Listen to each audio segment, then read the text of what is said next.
Y unos puntos importantes, digo, de lo que ya he dicho. Eh, ya hablando de...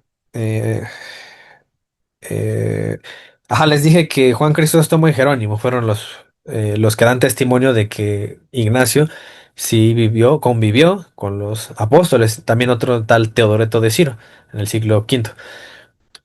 Policarpo y Ireneo y Orígenes sí llegan a mencionar a Ignacio brevemente, lo llegan a citar en sus obras. Ya después vamos a ver esos fragmentos. Y el testimonio es que se considera más importante, que de ahí vamos a hablar de las cartas de Ignacio, digamos, la colección de cartas que consideramos de mayor credibilidad o como auténticas, consideran los académicos, es porque Eusebio de Cesarea habla de esas 7 cartas, no habla de otras más. Entonces le van a dar como mayor peso a esas 7 cartas, que son las que vamos a ver. A ver si da tiempo de ver la primera, que vamos a ver la carta a los Efesios.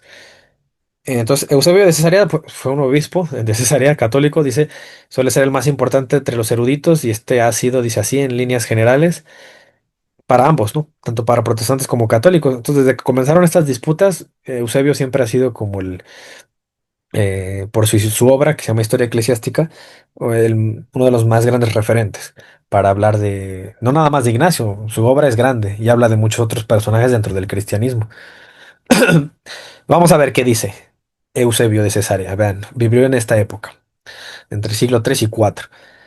Y ahí en su libro, Historia Eclesiástica, en el libro 3 en el capítulo 22 dice esto.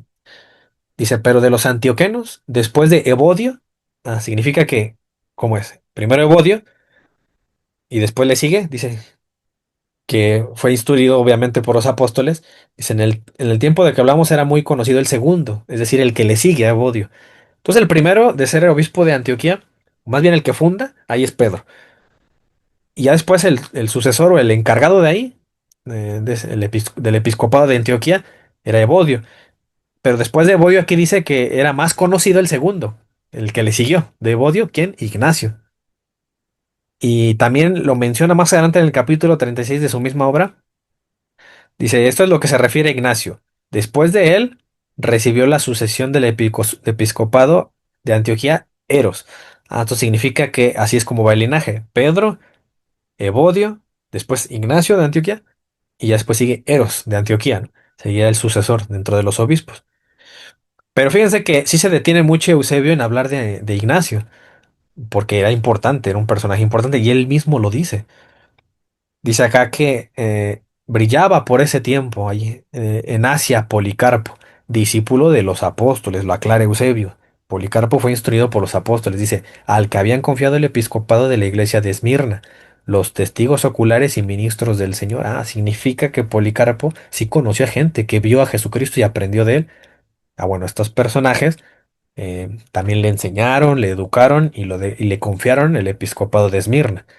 Imagínense que los de la iglesia de Esmirna, imagínense que fueran como los protestantes. Dirían, no, mi fuente solo son los apóstoles, ¿no? Así dicen los protestantes. Pues no le harían ni caso a Policarpo, ¿no? Porque Policarpo, pues, no caminó con Jesús, solo a los apóstoles. No, fíjense cómo los apóstoles se encargan a Policarpo y la gente se somete a la autoridad de Policarpo. No andan como los protestantes diciendo, no, a ti no te hacemos caso, solo a los apóstoles y lo que nos dejen por escrito. No, eso no existía en la iglesia primitiva. Eso es un invento reciente que ahorita repiten los protestantes. Fíjense que ahí más adelante dice, a la vez adquirían notoriedad, ¿quién? Papías, obispo también de la iglesia de Hierápolis, e Ignacio. Y esto sí lo subrayo y grábenselo bien porque esta es la importancia de Ignacio.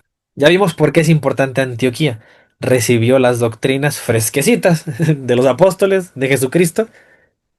Ignacio, ¿quién era? Dice el hombre más célebre para muchos. Todavía hasta hoy, dice así Eusebio. Eusebio vivió por ahí entre el siglo 3 y 4.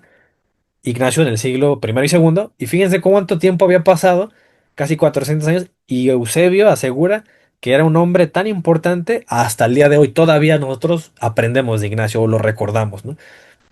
Entonces, no estamos hablando, porque es que a veces pasa eso, cuando tú citas a un padre apostólico como Ignacio, el protestante como que lo quiere minimizar y dice, ay, pero él es un hombre más. Para mí solo es una opinión de un hombre cualquiera, cualquiera puede dar su opinión. No, no, no, no, espérate. Pero Ignacio aprendió de Juan. ¿Tú aprendiste directamente de Juan? ¿O apenas te encontraste la Biblia y estás leyendo lo que escribió Juan? No es lo mismo. La importancia de un testimonio es mayor que la tuya de ahorita, ¿no? Entonces, Ignacio, lo que nos diga, es muy importante porque nos ayuda a comprender a Juan, sobre todo a Juan, ¿no? Y a los demás apóstoles que le enseñaron. Y vamos a irlo viendo. Vamos a ver cómo se parecen algunas cosas que dice Ignacio con el Evangelio y algunas cartas de Pablo. Y van a ver el increíble parecido y cómo sí se nota que aprendió de ellos. Porque repite muchas cosas que ellos decían y enseñaban. Y las aclara mejor incluso algunas otras cosas. Especialmente este tema de la Eucaristía, que les digo, y el tema de la jerarquía en la iglesia. Para que vean cuánto exhorta Ignacio para que obedezcan al obispo y al presbítero. Y eso ya se perdió, ¿no? Ya no se hace, ni los católicos a veces lo hacen. Pero bueno, Ignacio era así y así enseñaba, porque así le enseñaron a él. Entonces fíjense que era el hombre más célebre, o sea que el testimonio de Ignacio, como era el hombre más célebre de ese tiempo, era el hombre que sabía, el que enseñaba, la gente se enseñaba a oírlo. O sea, eh, iban a oírlo. Entonces significa que Ignacio es una persona que representa muy bien el cristianismo de ese tiempo. Entonces lo que diga Ignacio era lo que quería toda la comunidad cristiana. No es un testimonio aislado de algún loquito por ahí que decía cosas. No, era una persona con autoridad y no era todavía, o sea, no era ni siquiera diácono, presbítero o anciano, era un obispo, era una persona que de la más alta jerarquía.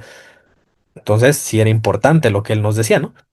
Dice que era segundo en obtener la sucesión de Pedro en el episcopado de Antioquía. Entonces, mira, aquí dice que por sucesión. Entonces no es que Ignacio agarró la Biblia, va y fundó su iglesia. No, dice aquí que por sucesión. Eso significa que desde siempre, según este testimonio de Eusebio, aquí las cosas son por sucesión apostólica. Tiene que haber alguien preexistente que tuvo contacto o un linaje apostólico y te debe nombrar a ti como obispo. No es así de la nada. Entonces, por eso es la importancia de la sucesión y la tenemos testimonio desde incluso desde antes de Eusebio de Cesarea. Fíjense que él continúa relatando, ¿no? Estas cosas interesantes. Y también esto es por la razón por la cual vamos a estudiar a Ignacio. Dice, una tradición refiere que este fue trasladado de Siria a la ciudad de Roma para ser pasto de las fieras, en testimonio de Cristo. Dice, al ser conducido a través de Asia bajo la vigilancia cuidadosísima de los guardianes, iba dando ánimos con sus charlas y exhortaciones. Entonces fíjense que Ignacio va a ser martirizado y en el camino, en lo que llega a Roma, él es vigilado por los guardias, pero en el camino se van deteniendo a tal o cual iglesia. Y aquí es lo que dice, que iba dando charlas y exhortaciones a las iglesias de cada ciudad donde hacían parada. Y dice, en primer lugar, los exhortaba a que sobre todo se guardasen de las herejías. Entonces, por eso, Ignacio es un santo importante para mí en la cuestión personal que yo empecé en la apologética, porque Ignacio era como nosotros ahorita. Tenía ese celo de que las ovejas no se perdieran. No podemos decir lo mismo incluso de sacerdotes, ¿no? O de laicos, o de gente que según está ahí en la iglesia y no le importan las ovejas. Nosotros sí nos importan. Queremos enseñar la verdad. Ignacio era así. Por eso es inevitable sentir esa conexión con él.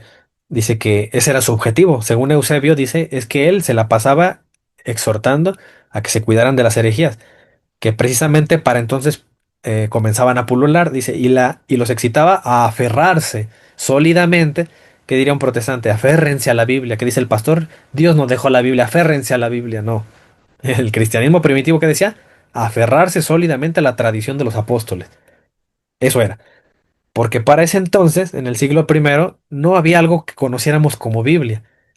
Tú ibas con a Ignacio y le decías de la Biblia o con cualquier cristiano y te van a decir, ¿y eso qué es?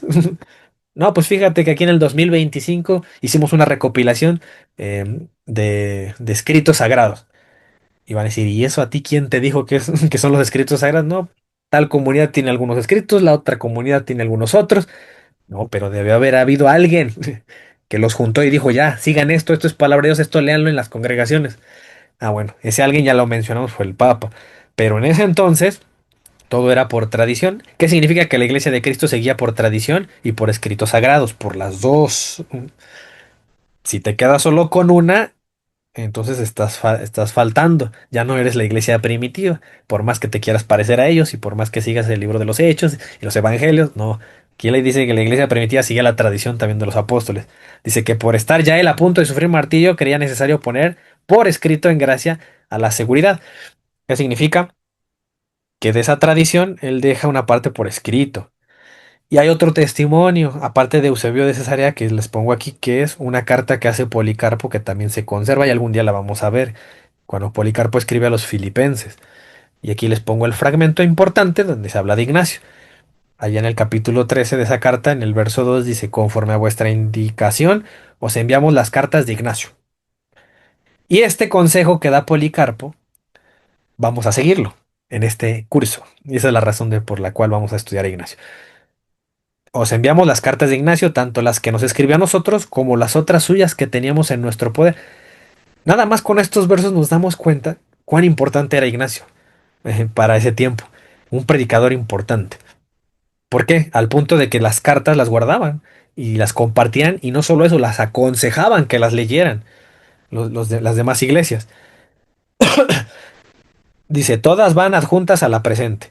De ellas podréis grandemente aprovecharos, pues están llenas de fe y paciencia y de toda edificación que conviene en nuestro Señor. Por eso vamos a estudiar a Ignacio, para seguir este consejo de Policarpo. Vamos a leer escritos de él que están llenos de fe, de paciencia y de toda edificación. Dice, por vuestra parte, comunicadme lo que sepáis de cierto sobre Ignacio y sus compañeros. Entonces, para ese entonces, Policarpo al parecer no sabía nada de Ignacio y sugiere eso a los filipenses que le comuniquen qué ha pasado con Ignacio, por dónde anda.